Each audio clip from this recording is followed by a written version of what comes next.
Ever wonder how a fencing franchise could scale to millions of dollars in under 2 years, all without swinging a single hammer? In this episode, I sit down with Mike Aiello from Top Rail Fence, part of the fast growing Homefront Brands platform. We break down exactly how the business works, from lead gen to labor, pricing to warehousing. What makes it one of the most streamlined models I've seen in home services. If you're serious about franchise ownership, this is one you'll want to study closely.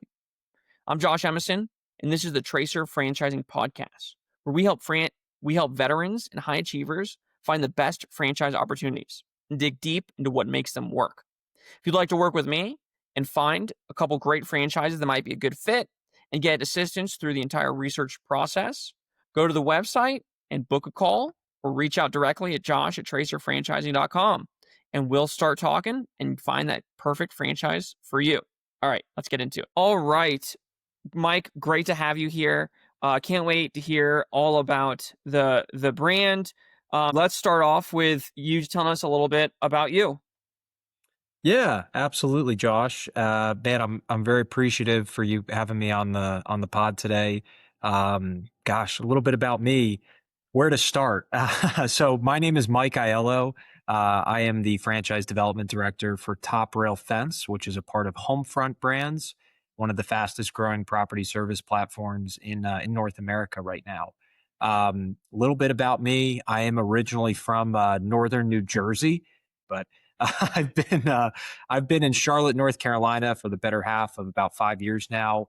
That's where Homefront Brands is headquartered out of. Pretty cool statistic is I was actually employee number one at Homefront Brands back Oh, in wow. October of 2021. Before we even came up with the name of Homefront Brands, we formally launched it in February of 2022. But take a lot of pride in being one of the first people here on the ground floor, learning from people like Jeff Duden, our CEO and founder. The brand president of Top Rail, Todd Bingham, was one of the first early adopters into Homefront as well. To kind of segue just into Top Rail a little bit because it's relative to our story. Um, Basically, Top Rail, we acquired a fencing company back in late 2022. Basically, our strategy with Homefront Brands is we look for property service businesses that we believe, in simple terms, are franchisable. We'll acquire a system like that, or we'll partner with the founders of a system like that.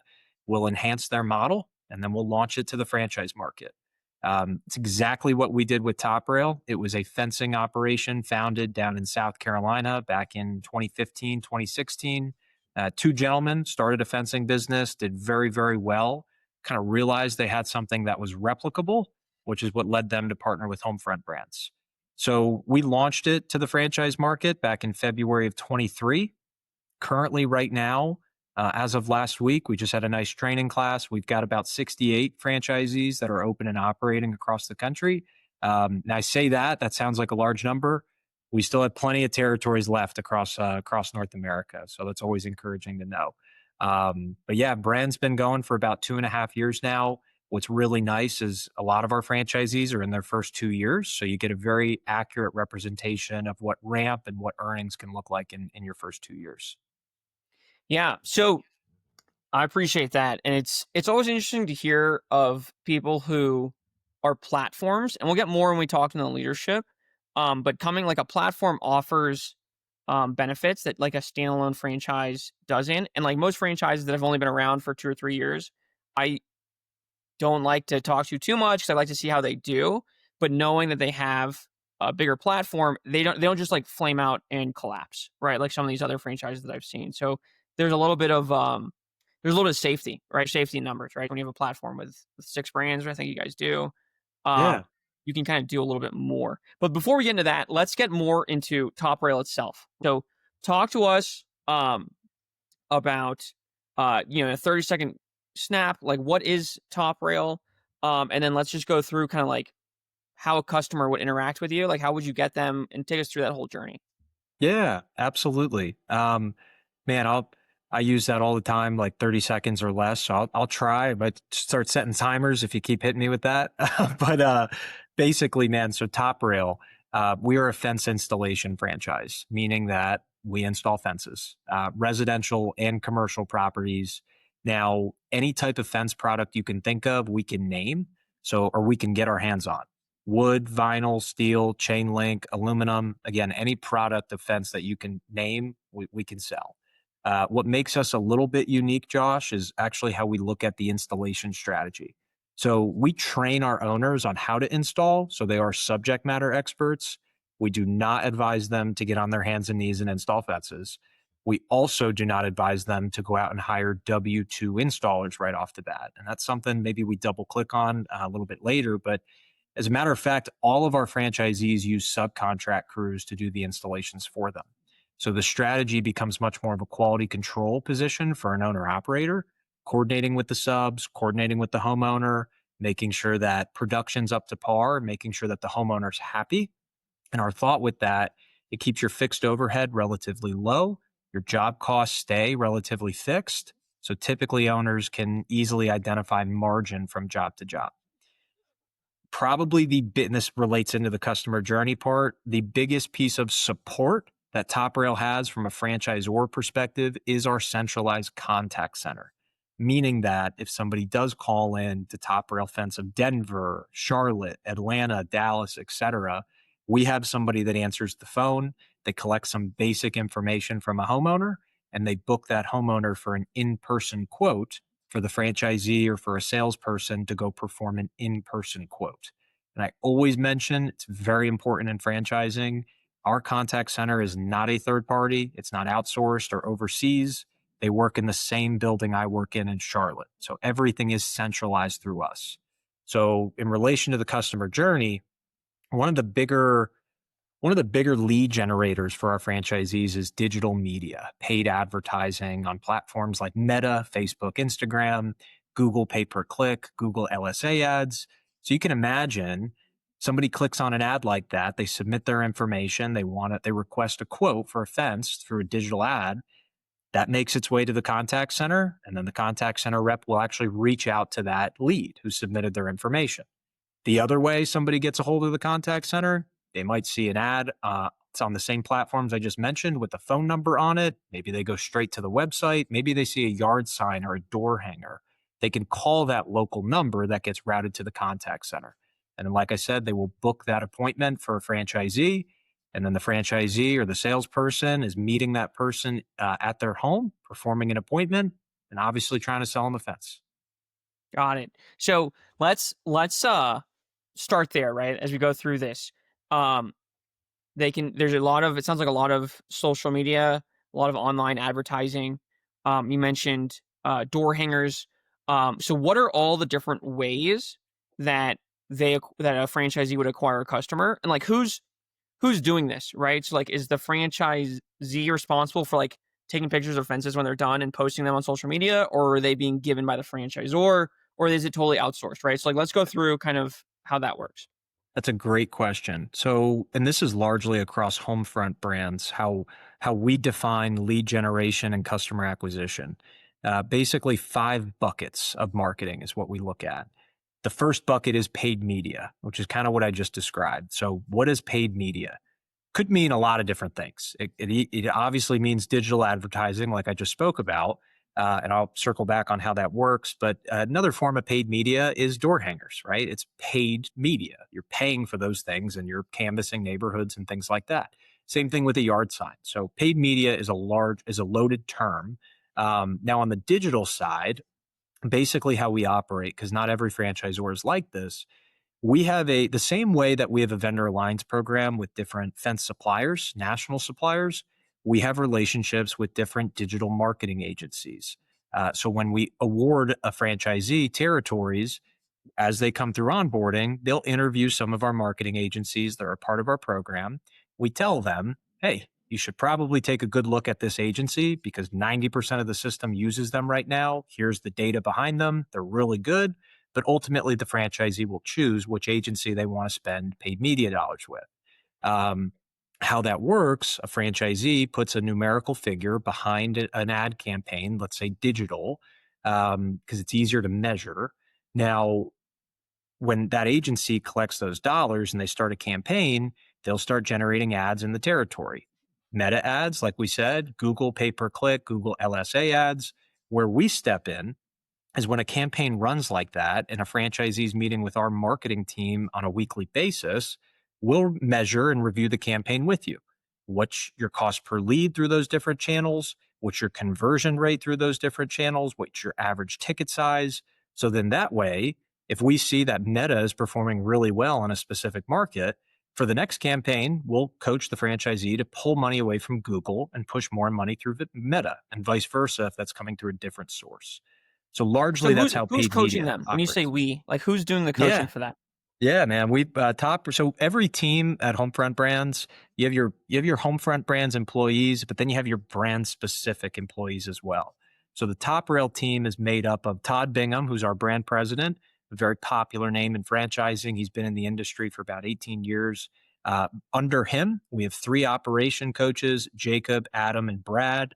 Two of those coaches have actually owned and operated fencing companies before, so they come with a lot of experience.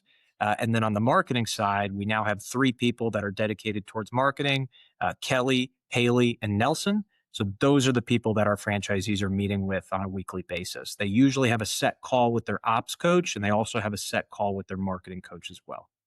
Okay, awesome. So you guys have, hey, these are agencies that do really well. They understand the brand. They know how this works, and then they have someone dedicated their meeting on a weekly basis, um, which is, again, kind of just pulling this out where people hear this like, oh yeah, that's normal. Like we should expect that. Like that's not normal, right? I see a lot of franchises are like, oh, we'll give you a dashboard, and you need to figure out what's working, and you can set up a call if you need to. But you guys have this, it's like this will happen, and you have dedicated people who are just looking at marketing, just looking at ops, dedicated agency. So there is some differentiators there, a little bit, I think, extra professionalism when you do it that way. Okay, so very cool. So Absolutely. yeah, so okay, we got digital. You said paid media, and there were 5 buckets. So there's 3 more. Yeah, yeah. There's four more. So and I'll run through some of them. The second bucket is your social media channels and your SEO behind your local website. So we build out social media channels on behalf of our franchisees, largely your Facebook, your LinkedIn, and your Instagram account. Now we have the ability that we will post on behalf of our owners once or two times a week. If we're going to post something on social media, we're always going to get our owner's approval on it. If it's a Father's Day sale or a spring, maybe winter, any type of seasonal advertising like that, we always get approval from the franchisee, but we can make it unique to their location as well. You might know this, Josh. One of the best performing posts on social media today are before and after photos. And as a matter of fact, a lot of jobs that our franchisees do, they're not just new constructions for homes that don't have a fence. Yeah, that happens all the time. But there's a huge portion of jobs out there where it's somebody who has an old, crappy fence on their property. They want it ripped out and they want a brand new fence. So we're very adamant for our owners: take pictures of the old fence and then take a picture of the new fence that you put in, send it to your your marketing coach, and we'll put a post on your Facebook. People love to see stuff like that, before and after photos. For whatever reason, they perform really, really well. Now, with the local website piece, we build it. We have a national website. We also build out the local website for our franchisees as well. How we do that, how we maintain the SEO, as an example, not everybody in Charlotte goes to Google when they need a fence. Not everybody searches fence installs Charlotte. There are specific towns and specific areas within territories and major metroplexes that people might search: Valentine, Huntersville, Lake Norman. So our team, when we build out a local website, we do the back end research on what are the most popular keywords in that territory, and we backlink those keywords to the local website to maintain SEO behind it. Um, the third bucket, Josh, is campaigning, another loaded term. Campaigning, in my opinion, is automated things that happen for our franchisees behind the scenes. The best example of a campaign that I can give is we just launched 8 months ago staining as an additional service line that franchisees can offer in addition to fence installation. Staining, for people that don't know, is basically like painting or refurbishing an older fence. So we now have an automated campaign built into our CRM where anytime a franchisee puts a wood fence into the ground, 6 months later, that homeowner is going to get dripped into a staining campaign, letting them know that we can now come back and stain their fence. There's probably wear and tear. Here's examples of what it'll look like before and after we stain it, et cetera, et cetera. So that's probably the best example I can give for campaigns. The fourth bucket is referral marketing. Every business needs a strong referral marketing program. In Top Rail, we actually identify for our franchisees in their first 90 days, we identify together and agree specific referral marketing partners in their market, where they live, who they are, and they should go meet those people. The best example or the best referral partner that a Top Rail Fence franchisee can have, in my opinion, is a pool contractor. Every state in America, if you have a pool on your property, you are legally required to have a fence installed around it. So Right. pool contractors are great referral partners for our owners. They can share leads with one another. Same thought process with a real estate agent, an HOA president. You can imagine a real estate agent, if they sell a home and the home's closed, they have the new people moving in. They say, "Hey, congratulations, guys. I'm so excited for you. You told me you have two golden doodles. Obviously, this house doesn't have a fence. I've got a great fence provider in the marketplace. Here's his business card. You should absolutely give him a call." That stuff works. And usually, largely, there are free leads for franchisees.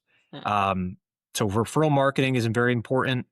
The last bucket, Josh, is local events. So we're very adamant that if there's a local trade show in your market, you should be there. We'll help too. We'll send your operations coach down there to run the show with you, get the booth set up, things like that. At a trade show, you might not run into a ton of people that are looking to have a fence installed, but you might meet a great referral partner. You might meet a real estate developer who's building 20 new homes who needs fences around all those homes. So great opportunity for brand recognition. The best example of a local event I can give, one of our strongest franchise partners down in Tampa, Florida, Matt Heck, when he opened almost 2 years ago, he partnered with a local animal humane society in Tampa, got great content from it, bought everybody lunch, like announced this partnership with a local dog shelter, Animal Humane Society. And that day, he donated $1,000 worth of dog collars to that shelter. So every time a dog was adopted, they left with a branded Top Rail Fence Tampa dog collar. That worked so well for him that day. He still goes back every month and drops off dog collars for the Animal Humane Society because he continues to get leads from it and he supports a great cause. I might So I might those steal that. I might have to steal that yeah, without I you mean, guys. Yeah. I've got ideas too. Like Petco, PetSmart, they do puppy training school. I've thought about, a franchisee partnering with a local Petco like that does puppy training. Usually when a dog graduates puppy training, they're probably ready to play outside. So if they don't have a fence, they know who to call. So those things work really, really well. Again, we come up with these ideas, we preach them. We can't, for the for referral partners, we can't shake hands for our franchisees. They need to go do that themselves. We will hold them accountable. But if you can imagine, just to connect all these dots, those first three buckets, Josh, those are largely more franchisor focused because we're responsible for the paid media vendor. We're responsible for SEO, your local website. We're also responsible for the campaigning piece. There is shared responsibilities across all of those. The franchisee needs to spend money in paid media. The franchisee needs to send us the local content for us to post on Facebook and Instagram. Um, the last two buckets, referral marketing and the grand opening or the local events, franchisees more focused on that. But again, it's a shared responsibility. We need to help them identify referral partners and we need to help give them ideas of what they can do in their market for a local event or a grand opening event. Yeah. Wow. So it's very, very thorough. You're not relying on just one avenue, which I think is important, especially when you're going into new markets, right? Because you don't really know what works and what doesn't work. Um, and you're building up these there's like residual value in these different things, right? Where people see your ads a couple times and then maybe they get the caller, right? Or vice versa, right? And so it's great that you're doing them all at the same time. Okay, so a lead comes in, we know they go to the in-house call center, they're taken care of well, they book the the estimate, right? So talk to us about what does it look like when an owner goes out an estimate? What tools are they using? What software are they using? What does that look like for a person who might be an owner? Yeah. Yeah. So basically the tech stack, right? So from a technology perspective, um, basically all of our franchisees operate on the same CRM tool, ServiceMinder. That's the main CRM tool, holds all of your customer data, addresses, phone numbers, values, things like that. Now, once a profile is created in ServiceMinder, the quoting software that our franchisees operate on is called Fence Cloud. Now that's where you build the quote, you build the proposal, measurements, things like that. Once the proposal is accepted, we have a separate piece of technology called Site Planner, where you plug that proposal into Site Planner, and Site Planner is going to spit out the exact materials that you need for that specific job. Everything integrates together, but those are the three main pieces of technology that guys are using. Now, we do preach sales training. Like when guys are here, and we have about 35 hours of learning management training that franchisees will complete prior to coming to in-person training. One of the coolest things about Homefront Brands, as I sit in this office, we have about a 14,000 square foot warehouse that actually has a house built in the warehouse. That's So when franchisees come here for sales training, we will put a Homefront employee in the house. They have to go knock on the door, meet the homeowner. Sometimes that employee brings their dog to work because most people buy a fence because they need it. They need it for their dog. So it's really live training. And then basically when somebody quotes a property, you're taking measurements around the property line. Sometimes a homeowner might want to walk the property line with you, kind of show you where they want a gate, where they want that gate to open, close, things like that. So we're very adamant that we want to get it as real as possible before somebody gets open and is operating. very cool. Okay, so they have this technology that they're going to be very well versed in by the time they get home from training. They're knocking on the door. They're gonna measure it. Are people getting like multiple quotes, or is it like a one shot close, like a one call close type of deal? Like, what is this? What does the sales process look like? Man, depends how skilled of a seller you are, right? I Yeah. mean, our goal when somebody, runs a quote like that, our goal initially is they should not leave the property until they have a proposal to give to the homeowner, right? Because people are more likely to accept right then and there. Now, granted, you're going to run into homeowners that, want you to just send it over email. Maybe those people are comparing you to another competitor. Now, one thing that is pretty interesting about fencing, Top Rail is not going to be the lowest priced option in a marketplace, obviously, right? We're a franchise, we're a national brand. We will not be able to beat out Joe's Fencing LLC, which is two chucks in a truck. Everybody Mm. uses that term, right? Now, why would somebody spend more to go with Top Rail versus using the lowest priced option? People tend to buy from who they like. So largely, our majority of our franchisees come from corporate America. A lot of them choose to own the sales piece up front. It's personal relationships, man. I mean, when you get in front of a homeowner, when somebody's looking to buy a fence and we're talking thousands of dollars, our average ticket size is right around 5,500. If I'm spending thousands of dollars, I want to know who I'm buying from, right? I want to trust that person. I want them to look me in the eye. I want them to actually care when they're at my property. So there is a lot to that when you're in front of a homeowner. Basically too, we ingrain this in some franchisees' minds. You want to understand your competition. So if you know that there's Joe's Fencing LLC, who's going to be the underpriced option, but his quality's weak, he has a 3.5-star Google rating, and Top Rail, ideally you have a 5 or a 4.9, you use that stuff. You have that in your toolkit.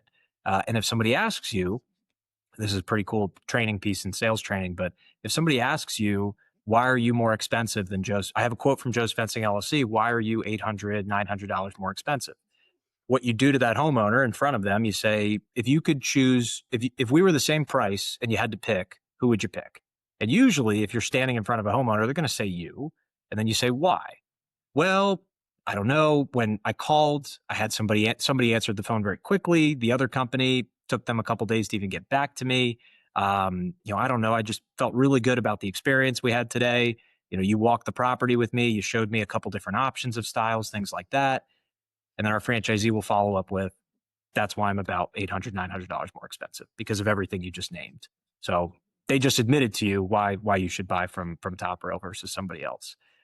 So those are some examples of just little techniques that we teach and preach to our franchisees so they can be as successful as possible when they get in front of a homeowner. Yeah, very cool. Very cool. And I guess like even if they don't buy, right, you got their information. So if you know they're getting a wooden fence, you just send them an email about staining 6 months later, right? Another example, exactly, and it's also another example of campaigning, right? That's something I didn't mention. Is if somebody just wants the proposal sent over email, we have a campaign built where if that proposal goes unopened for 2 weeks, they're going to get dripped into a retargeting campaign. Did you miss this? Do you need us to resend it? Did you have any questions?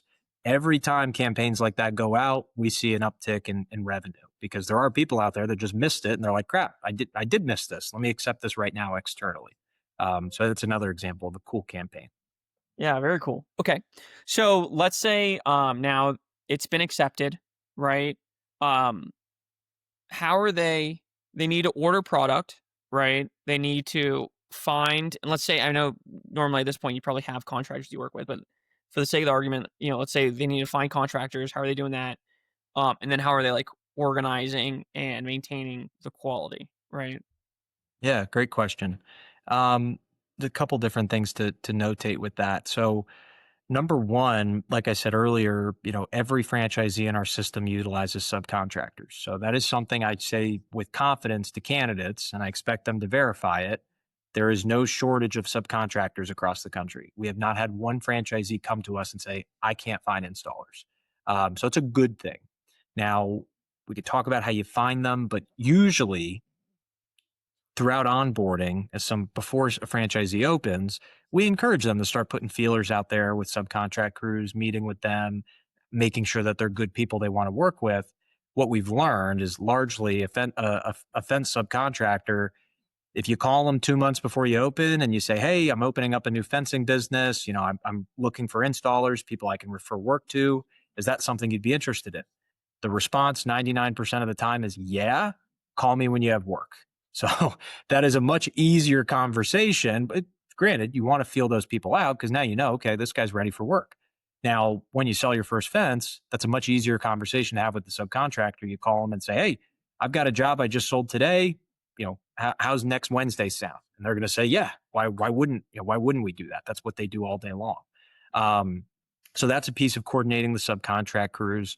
Now, one iteration we've made to the model is warehousing for our franchisees. So we now require franchisees 90 days after they sign their franchise agreement, they must establish a warehouse space. Now, why did we do that?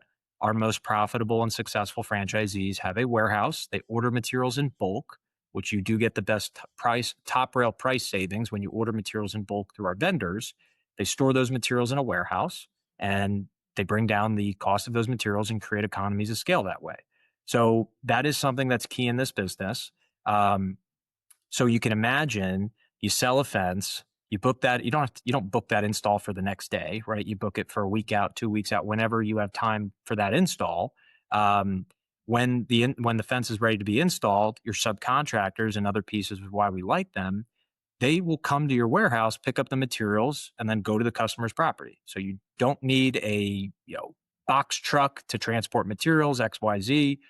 Largely, the subcontractors carry their own pickup truck. Sometimes they have a trailer. Those are questions you want to ask them as you're vetting them out.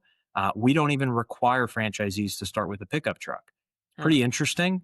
There's a number of franchisees in our system who don't have a truck. They'll tell you exactly why they didn't need one. They're successful. There's another pool of franchisees who do have a pickup truck, and they'll tell you why they got a truck. Majority of the time, it's because they're a truck guy. Maybe they already had a truck. They wanted to brand it, put a moving billboard on the road. But largely, you do not need a pickup truck to do this business because your subcontractors can transport materials. Yeah. Okay. Very cool. So it's not that hard to find subcontractors. You have partnerships to get preferred pricing with vendors for the fencing that they're buying in bulk, storing in their warehouse. And then the they don't need trucks, so the contractors are picking them up and bringing it there. And so I guess the last piece is, are you walking the property when it's done to make sure the subcontractor did a good job? Josh, you're interested in the top rail because man, you finished it for me. So so yeah, basically, man, you can imagine. So the subs pick up the materials, they get to the property. We're very adamant that you don't need to have somebody on the job for 3-4 hours looking over your subcontractors. Another reason why we like using them, they don't need training. They know how to install fences. Now, there are specific things that we train our franchisees to look for because early on, when you're new to this business, you want to maybe monitor them a little bit closer to make sure that they're doing good work. But yeah, we're very adamant on the fact that either the franchisee or an ops manager gets that job kicked off, right? Meaning that things are happening. The guys aren't just sitting around, right? Get the job kicked off. And if it's an ops manager who that's what they're solely dedicated to, you have the opportunity to run more than one job at a day. Because another reason we like the subs, there's no shortage of them. You can continue to build out networks of subcontract crews. You're not limited to just a 5-man crew. You can find 3 or 4 5-man crew, and that gives you the opportunity to do more than one job in a day. So an ops manager, if you have 2 installs going on at the same time, maybe in the same area, the ops manager gets that job kicked off, checks in with the homeowner, says, hey, these guys are working. I'm going to go bounce over to another job. I'll be back later this afternoon. Guy gets over to the next job, gets that one kicked off. And yes, like you said, either the ops manager or the franchisee, once the install is complete, you should do a walkthrough with the homeowner, make sure they're happy with the quality. That's a great opportunity to then ask for a 5-star Google review if they were happy with the service that you gave them. Yeah. Okay. That makes sense, right? Like these guys aren't, it doesn't matter how many blueprints or whatever you send them. Like you have to walk them through and be like, this is what the yard looks like. This is what's expected of you. This is where the gate goes. For your just, basic leadership stuff. And then, we miss this for the pricing. I'm guessing, in general, they'll install it at, I don't know, $2 a foot, right? Whatever that number is. And then how much it's going to cost you in materials, and then you just price in whatever profit that you're looking for. Is that Mark essentially it how it up. works? Yeah. So something I coach candidates with in this business, ideally you want to target a 20% material or 20% labor cost and a 40% material cost. That's your goal initially. Now, 20% labor. We can't guarantee that up front, right? Labor's different. You might get lucky. It could be 19, it could be 20, it could be 21 or 22. So how do you bring down the cost of labor over time? Most franchisees, they find their A team of subcontractors. Those are the guys they feed first. Maybe it's the first crew you found. Maybe it's just the best quality. Those guys are really good. So that's your A team or your QB1, right? What most owners do after a 8, 9, 10, 11, 12-month period, they'll go back to the head of the subcontract crew and say, hey, I gave you this much work over the last 12 months. Here's my year 2 business plan. I know there's cheaper labor out there. I don't want to find it. I love working with you. Can you give me a better price on your linear foot or your daily rate is most of the time how those guys charge. If you use common sense, if you're a good owner and you have volume and you try and renegotiate like that, the subcontractor isn't going to want to lose you as a referral. So he's going to say, yeah, let's work together on this. Right. So that's how you can bring down the cost of labor over time. How do you bring down the cost of materials? You order materials in bulk and you put them in a warehouse. It's a bit easier to comprehend because we have the data to show candidates and franchisees the need for a warehouse. And like I just said, we target 20% labor, 40% material. In our FDD, there is a section that goes over gross profit margins. The top third of our system, the average gross profit, right, per the 2025 FDD is 42.8% gross profit, meaning that they are beating the goal of 40%, which is very encouraging. Nice. Yeah. Okay. Um, And then so I think that we have a pretty good idea of like end to end how service a customer, find and service a customer. But do you start off with just you as the owner doing everything and you scale it and hire people as needed? Or are you starting off with a couple of employees? Like what is that what does that kind of look like? Good question. Yeah. So, the installers, the subcontractors, that's a given, right? So you're going to need to find installers. Now they are 1099. They're not W-2 Right. employees. Hypothetically, can an owner operator open the business just him or herself? Yeah, you can. I'm confident. And if, candidates verify this when they talk to owners, we have a number of franchisees who run the business that way. This business scales very quickly, right? So we are now in the mindset, we're optimistic that things can scale pretty quickly. We encourage, even if it's going to be an owner operator, we highly recommend you think about hiring at least one person up front. Now, the benefit is that person is probably going to be responsible for one of two things, either sales or operations. A majority of our owners choose to do the sales piece up front for whatever reason. Don't really have a reason for it, but majority of our system in the owner operator piece, they wear the sales hat. So your goal would be to hire an ops person, somebody who's going to coordinate with subcontractors, manage inventory, go through walkthroughs with homeowners, things like that. If you're an operations guy and you want to own that piece of the business to start out, think about hiring a salesperson. But what's nice about that in home improvement or home service, you can make that salesperson heavily commission based, right? They're incentivized to sell fences. Um, so largely, as an owner operator, you don't need to hire anybody, but we recommend thinking about hiring somebody. And the reason, Josh, is because we've seen guys start as an owner operator. They get 6, 8 months into the business. They're very busy, which is a good problem to have. But when you're 6, 8 months into a business and things are ramping very quickly, you don't want to miss out on quotes and installs and things like that. The last thing you want to worry about 6, 8 months into the business is crap. Now I need to hire a salesperson because I'm at capacity. Now you have to take time out away from the business to go interview, put job postings out there, things like that. So that's why we recommend thinking about it before you open. And you can bring that individual with you to training, whether it's sales or operations. We can train that person just as we would train an owner operator on either the sales or the operations piece. Yeah. I think this is a good time, like a little segue of why it's so much smarter to go with a franchise that has all this stuff built out. Because I talk to, a lot of friends, a lot of, I've done other things outside of franchising where I work with small business owners. And it's exactly what you said, right? Like they're so busy, they don't have time to hire and train somebody. So they're just like work more, right? And that's not a good answer because even if you can go from 40 to 60 hours, you're more stressed and you're still going to top out at 60 hours, right? Um if they don't want to spend more on marketing, right? Where with you guys, you can say, look, this guy did $5 million last year, but he had to spend 5 times more than you, who's only doing $1 million, and it's worth it. It's not some money pit you're throwing money into.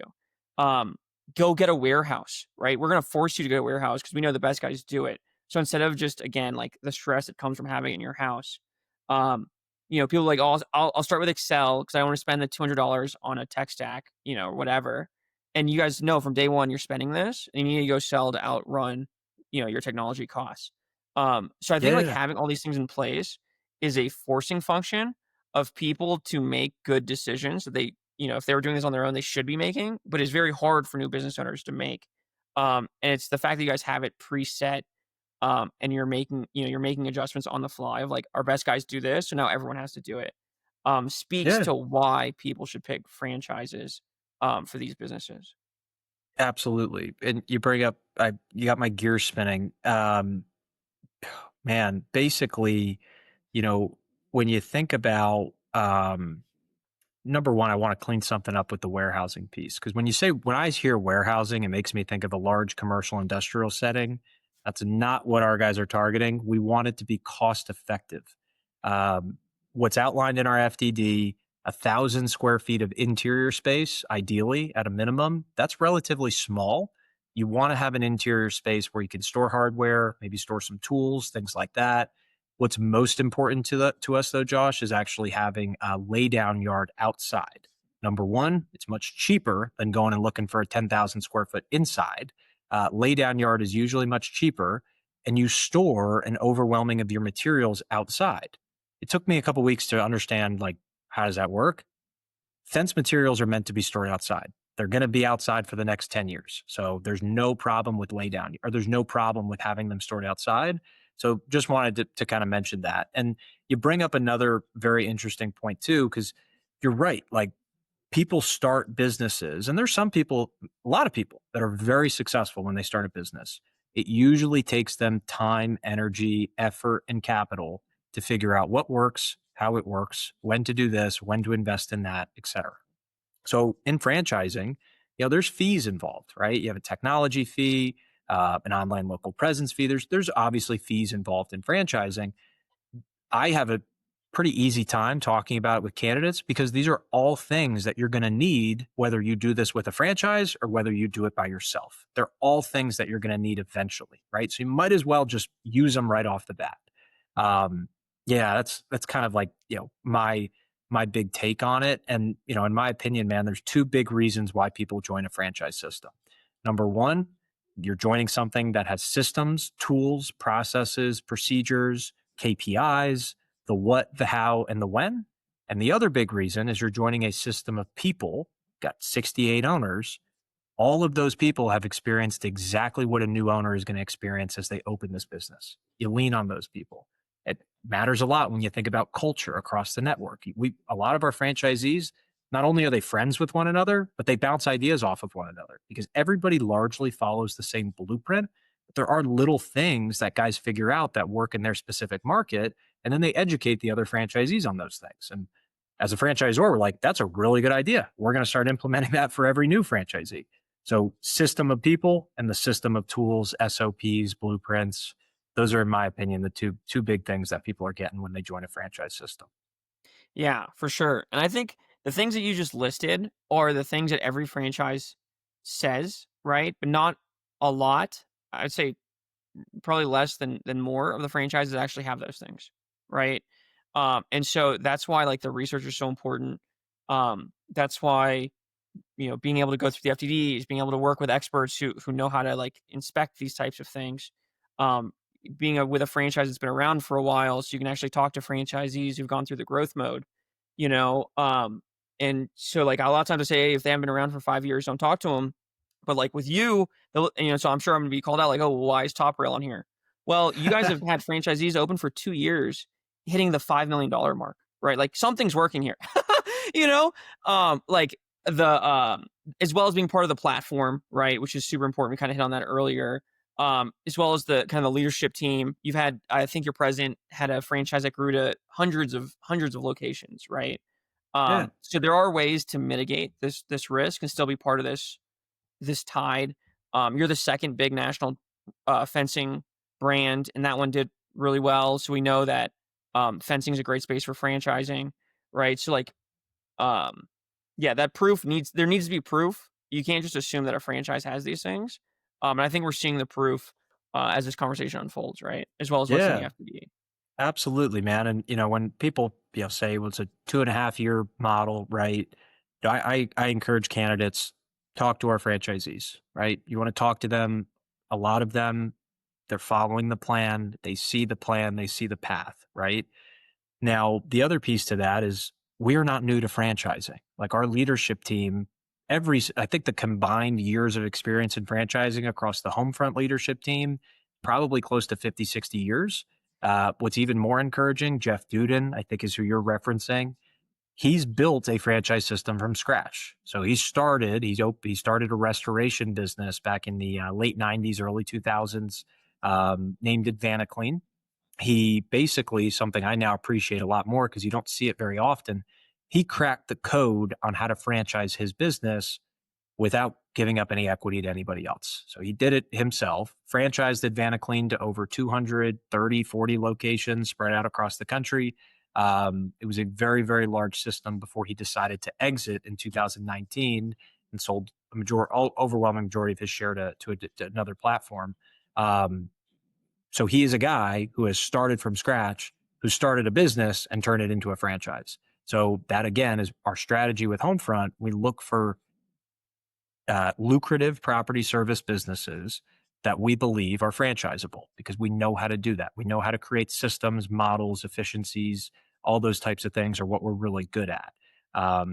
Even I can say this. I mean, I can't make a lot of comments about earnings and things like that. What's most encouraging about Top Rail, Josh, um, when you look at, we track everything from a month to month revenue standpoint with our franchisees. Obviously, like I said, the founder of this business, he still operates his locations down in Greenville, South Carolina. For the last 5, 6 months, when we look at that leaderboard every month, we now have multiple franchisees that outpace the founder from a month to month revenue standpoint, which is very, very encouraging in an emerging system like Top Rail. Awesome. Awesome. And just, for people who don't know, franchise professionals can only give you the numbers that are inside the franchise disclosure document of that year, right? So, no one's trying to hide anything. That's why you talk to the franchisees. They can give you their numbers. And so you talk to as many of them as you want. But just real quick, I've got the FTD in front of me. I'll give averages. You guys have broken down in top, middle, and bottom third. And a little asterisk here, I guess, is that average territories is like 3.5 or something. So the average for the top third is 2.2 million, right? Again, like these are guys who haven't been open for more than 3 years. Like it's just impossible because you started in 2023, right? Yeah. So Middle I'll hit these go numbers ahead. real quick. Middle third Yeah. average is 921,000. The bottom third average is 496,000. So your bottom is still doing almost $500,000 in revenue, which is, you know, on average, which is pretty good for a bottom third. um, so yeah, so those are the numbers. We can't give much more beyond that, but those are very compelling numbers, right? I'd just like to point out with that, Josh. So you did a great job outlining the averages.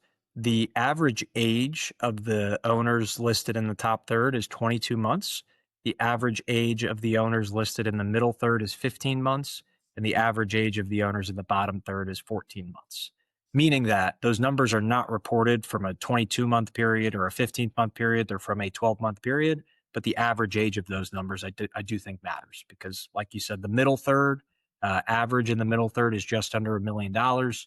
Those owners have been open for 15 months. Yeah, which is, I mean, that's insane, right? Like, go find franchises that talk about averages that are over $1 million, and those franchisees have been open on average, 4 to 5 years plus. Um, so very, fencing's a great business. 40% gross margins. You have your overhead, obviously. But that's what the research process is part. Is to learn what is that, what's going in your pocket. Okay, let's move on to some of the other things. So, um, we talked about support a little bit, right? We know there's the marketing, the operations coaches. We know there's 35 hours of online training, plus you have this house for the in-person training. Could you just talk a little bit more of what it looks like um, first 90 days? Because that's super important. But just like in general, like what's the support and training look like?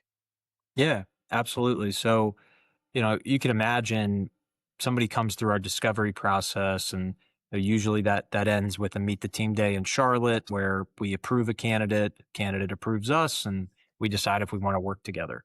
That's their first big business decision. Now, when somebody's awarded and they sign their franchise agreement, we get them started in about 6-7 weeks of onboarding. Now, what is onboarding? It's a lot of stuff that we do behind the scenes. There's an itemized checklist. Got to open a business account. You need an email address, right? So some of those things are pretty simple, but they're time sensitive, and we walk you through that checklist. And a lot of those things we obviously do for you. We get your email set up. We get you set up in your service minder, your CRM account. Now, as a candidate or as a franchisee goes through onboarding, for example, we just finished a training last week, 3 new franchisees. As soon as that in-person training wrapped up, the next onboarding class starts. So we just started onboarding this past Monday with, I think, 5 or 6 new franchisees that'll be coming to in-person training in July. Now, throughout those 6 weeks, there's things that we're setting up. There's things that they're responsible for. They need to go to their local bank and set up a business account, right? Now, like I mentioned earlier, we've got about 35 hours of online training that franchisees are required to complete prior to in-person training. Sales modules, operation modules, anything that a franchisee wants to know, we have baked into those modules. And guess what? If anybody's ever done like a training before or modules online, there's little quizzes at the end that you need to pass in order to get to the next module. So we know how much time a franchisee spends on those modules, what the results are, things like that. Those are also things that franchisees can revisit even after they open as those modules, or if they hire an employee down the road, they can put those employees through the same training modules as well. Um, Now, here's actually what's pretty cool, throughout our onboarding. Towards the end of onboarding, as you approach in-person training, we will introduce you to our preferred marketing agency, right? And we actually have the ability to turn on marketing dollars the week prior to a franchisee coming to in-person training. So you can imagine, let's say training is a Tuesday, Wednesday, Thursday, Friday. We turn on a franchisee's marketing spend that Friday before they come to in-person training. Now there's ads in the marketplace.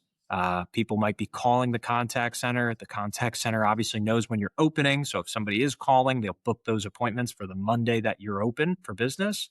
So it is pretty cool. We just had it this past, actually, I don't know yet, but I'll go back to a different training class. We've had franchisees do that in the last few training classes who have turned on their marketing the week prior to in-person training, graduate training on a Friday. they're open for business on Monday, and we've had multiple franchisees sell their first fence that Monday. So in my Oh, opinion, cool. there's no faster way to start a business or ramp a business than that. Our goal is when you're out that first Monday, you should at least have appointments that you want to go run. But heck, man, again, we've had franchisees close their first sale that first day being open. That is cool. Awesome. So they're getting off the ground really fast. I love when I'm a vet. This sounds like it would be a great thing for vets. And so like we always say you lean into fires, right? So you don't want to which is kind of a violent metaphor, but it's like exactly what you guys are doing. You're leaning into the fires so that as soon as you can move safely, right, you're covering that ground and closing the distance to success. So that's really cool. All right, so then they've got their first sale that first day, right? Like and usually there's like an intensive support period at the beginning for them to get their feet underneath them, and then it's goes to some sort of like weekly or monthly cadence, right? So like what does that look Yeah. like? Yeah. So after somebody opens, like I said earlier, you will have a set marketing a call with your marketing coach weekly. You'll also have a set call with your operations coach. We're going over KPIs, right? Like we talked about it in-person training. You have a referral marketing plan. The operations coach is going to hold you accountable. Did you go meet with those people? How did the conversation go? Et cetera, et cetera. Marketing coach is going to review KPIs with you on any campaign or advertising that you're doing in the marketplace. And data is everything, right? Numbers don't lie. So what is your cost per lead? What's your close rate, right? Because if the leads are good, and usually we can identify that, and your close rate's a little bit lower, now we know we need to work on sales, right? The leads aren't the problem; it's closing those leads. Mm, Um, Now, what is pretty unique about us, Josh, you have those two calls set every week. Our goal is for a franchisee, whether it's 3 months in, 6 months in, it could be 12 months in. Our goal is for the franchisee to come to us and say, hey, I got a lot going on. I've got good feet. I've got good ground under my feet.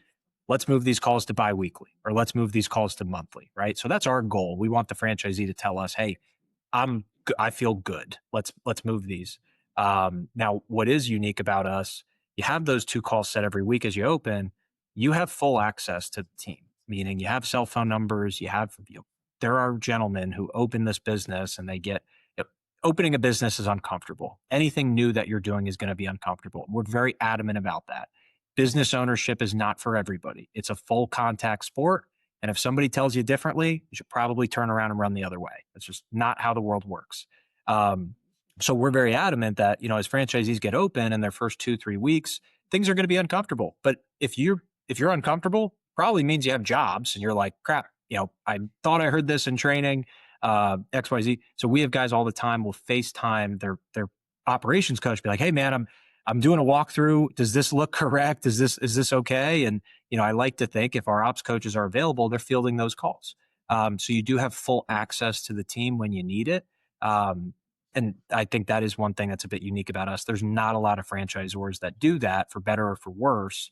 Um, and again, too, with having full access to your business coaches, we want to help you. Like if you have too many leads or too many appointments, that's a good problem to have. Like we can help solve that problem. Now we need to be in your hip pocket. Like we need to understand that where are the challenges in the business. So after somebody opens, so after in-person training, once you're open for about 90 days, your business coach will come to your location and do a site visit, usually about 2.5 days. They'll go on appointments with you, sales appointments. They'll get on some install projects with you. They'll do a write up after that visit. What are you doing good in the location? What are some things you can improve on? And now we have a plan that we can coach you to, mm. right? This was a challenge you ran into when I was there at the operation. Are we working towards solving that problem? Right. So those are Wow, that's cool. those are specific things that we can then coach franchisees to. And here's something funny too. I heard this from Todd Bingham, the brand president. We can be the world class training organization for how to open and launch a fence company.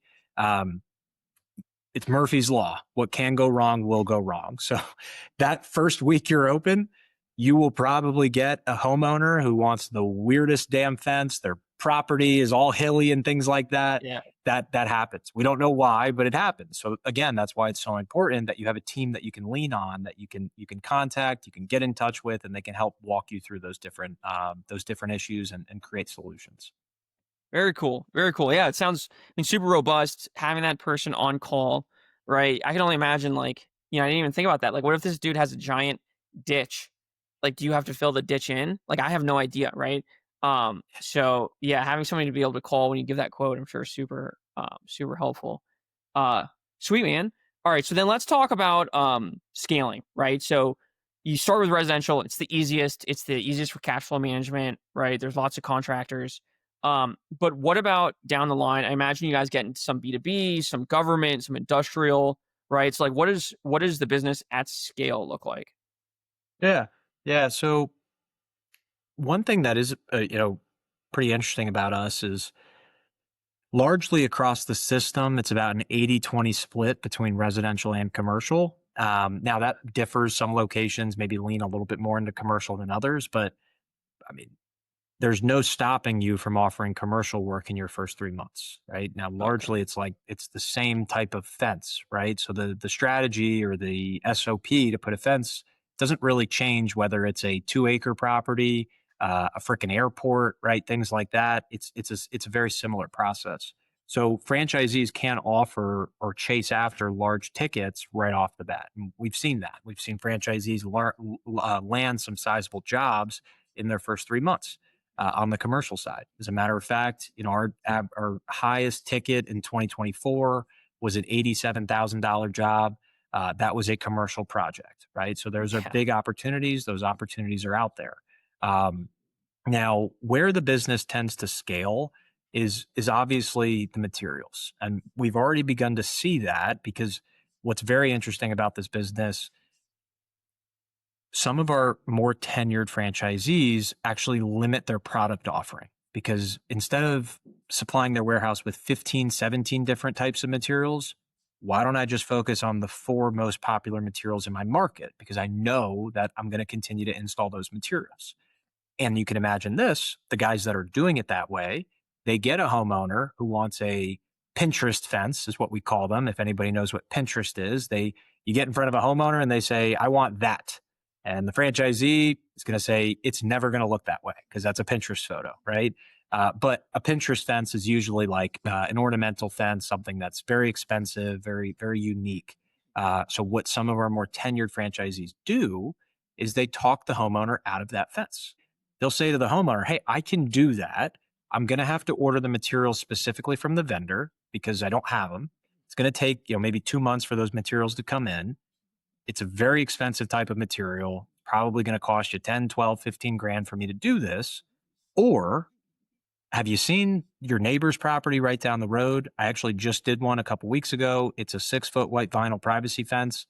I can put it in the ground in the next 2 weeks. And by the way, it's probably going to cost you about $5,000, $6,000 less than what you're looking at.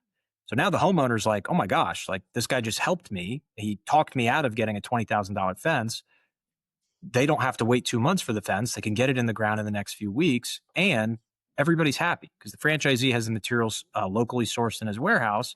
The homeowner knows that you're not taking them up for a ride on price, and they're happy because they're getting a fence in the next few weeks. So that is something I've thought is very interesting is guys will limit their product offering in their warehouse, and they've realized it's not that hard to just talk a homeowner out of that specific material that they don't have. Most of the time, people just want a fence. So you will come across people that just want the Pinterest fence. Sure, we'll do it, right? We can do that. We'll order the materials, have them delivered. It's just going to take time. So that is something I've thought is very interesting. Instead of a spray and pray method with different materials, you should focus on the 3 to 4 most popular materials in your marketplace. Now, how do you know what those are?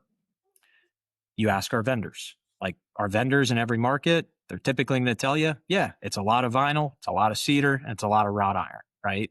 So we get that we get that data from the vendors. So we've gotten a little bit better at that recently, where we now have proof that we could show our franchisees in a new market that hey, these are probably the most popular products that you're going to be installing. Yeah, very cool. It's just another benefit of, having people who are with it have experience on your side. Very cool. Okay. Um, all right. So as we're coming to the end here, can you real quick tell us about territory size and how you guys measure it? Yeah, that's a really good question. It's actually really encouraging. So, if you were to take the total number of territories that we've awarded and you divide it by the number of franchisees that we have, The system average comes out to about 2.8, 2.9 territories per owner. It's across the entire system.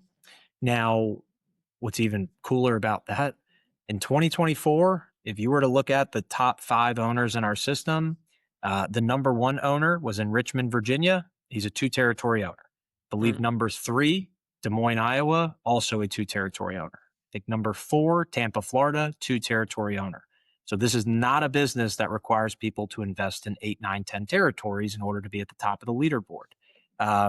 I like saying that because there are candidates out there that you get into a franchise discovery process and you might talk to a franchisee. You love what that franchisee shares with you. And then you come to find out that they own 8, 9 territories. And you're like, great, I have to invest in 8, 9 territories to get started or in order to see those returns. So with our territory sizes, Josh, we're a little bit different. It's pretty, and here's why. What's become popular in the property service space in the most recent years is franchisors will define their territories based off of population. We actually don't use population to build our territories because ultimately in this business, you're not servicing people, you're servicing people's homes. So I use the analogy all the time of New York City. There's 8, 9 million people in New York City. We will never place a Top Rail Fence franchise in lower Manhattan. There's not a lot of single family homes. So we build our territories based off of single family homes. We look for approximately 80,000 single family homes, meaning that they are detached, owner occupied single family homes.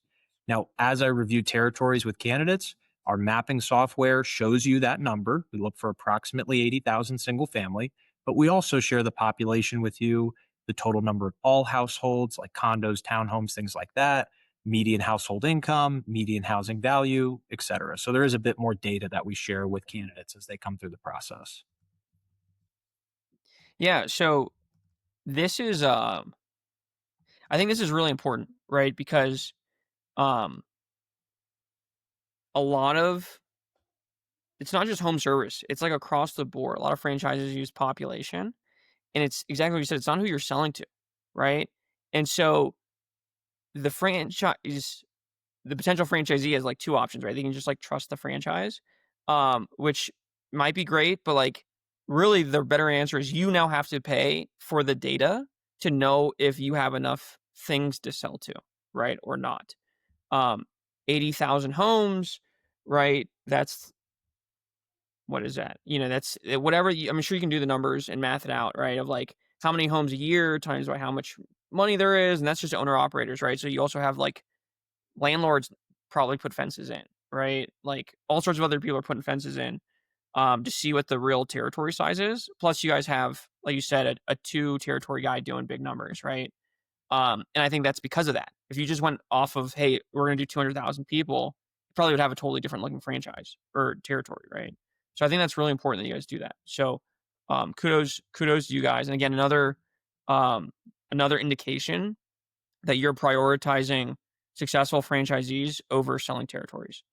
Um, all right, so let's wrap up with the future of the franchise, right? So like where do you see this going? What are the goals?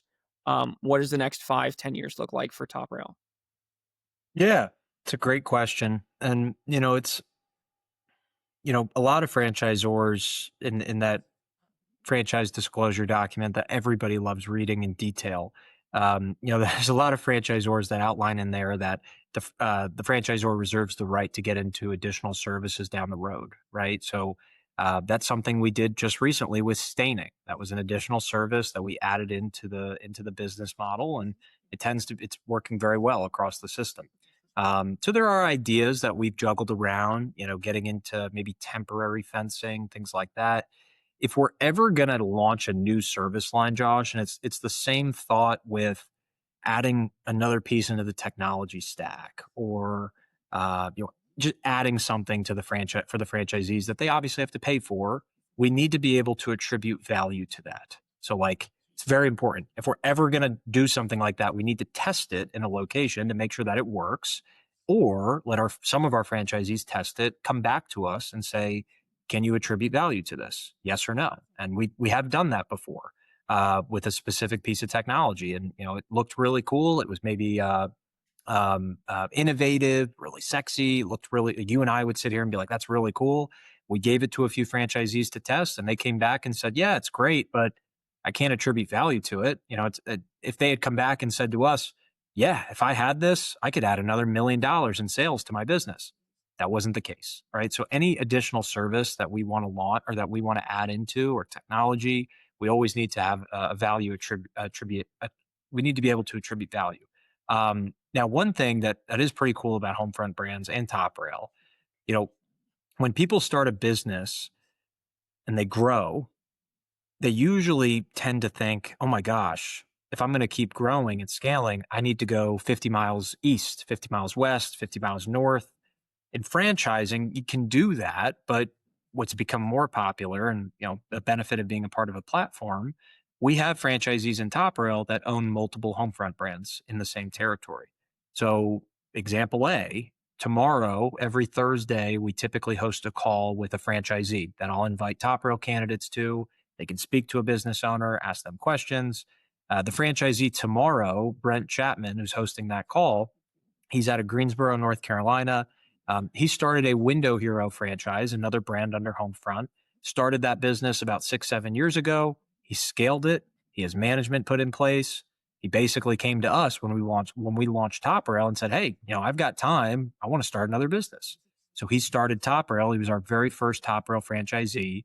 He stacked his Top Rail territories right on top of his Window Hero territories, and now he has a reoccurring revenue model like Window Hero and a high ticket model like Top Rail. And he can co-brand those services to homeowners, right? He has a large customer base of Window Hero homeowners who have been using him for years. As soon as he started Top Rail, he started marketing to those homeowners and said, "Hey, it's the same name. It's me. We can co-brand in terms of flyers, door hangers, things like that."